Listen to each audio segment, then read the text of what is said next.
So ayan mga bossing, ito na yung update sa ating Lancer EL 4013 mga boss. So ayan mga bossing, ang mga ginawa natin dito ay itong carb. Ayan.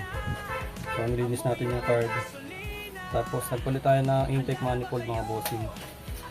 Tapos dito, ayan, pinagana natin yung cold start niya. So gumagana na siya mga boss.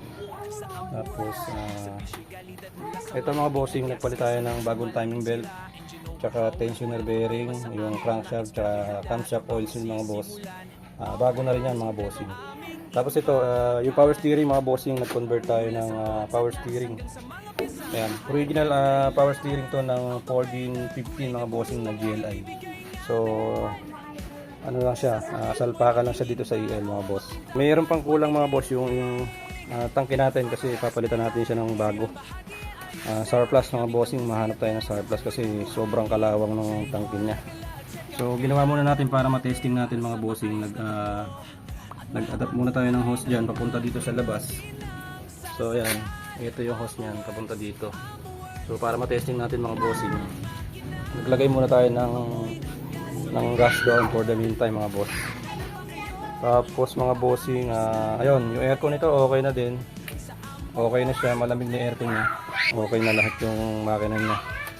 So dinala sa atin to ni bossing na hindi umaandar. Tinulak lang nila mga boss dahil sa yung carb nga niya is madumi na. Ayun, naayos na natin mga bossing yung carb. So yung carb niya mga bossing, lahat ng vacuum kinalas natin. Tapos nag-vacuum ulit tayo ng panibago. So ibinalik natin sa dati. Working na mga bossing, pati yung vacuum advancer niya. Ayan. Ayan, gumagana na yung vacuum advancer habang nagre-rev tayo, gagana na siya. So yun mga boss, paandarin natin yung makina. Padinig ko sa inyo mga bossing yung under niya. Ayan, start tayo mga bossing.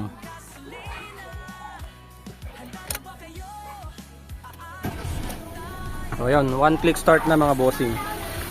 Sobrang na niyang mag-start. Tapos yan, tahimik na. Kalmado na yung makina niya mga bossing yan. Sobrang ganda na ng idle niya yan. So walang kinig yung makina mga boss. Okay na yung idle niya. So ayan mga boss, i-rev ko. Ayan, pakita ko sa inyo mga bossing. Madinig ko sa inyo mga boss yung under.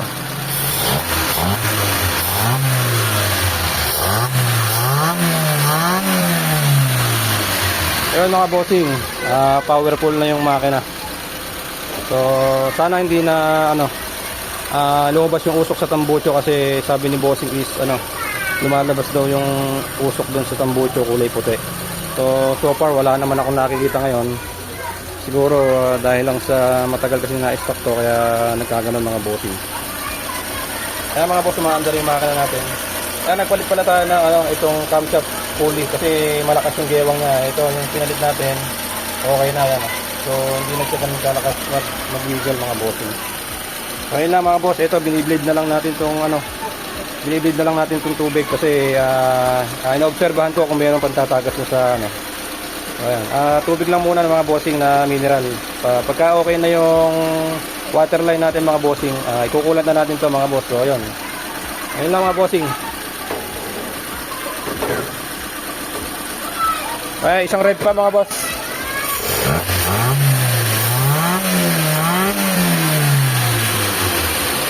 Ambu works.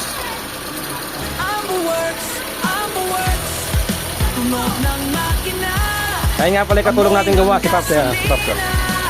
Yan. So siya yung katulong natin gumawa dito. Kaya naging tumino yung yung under niya. So yun lang mga bossing.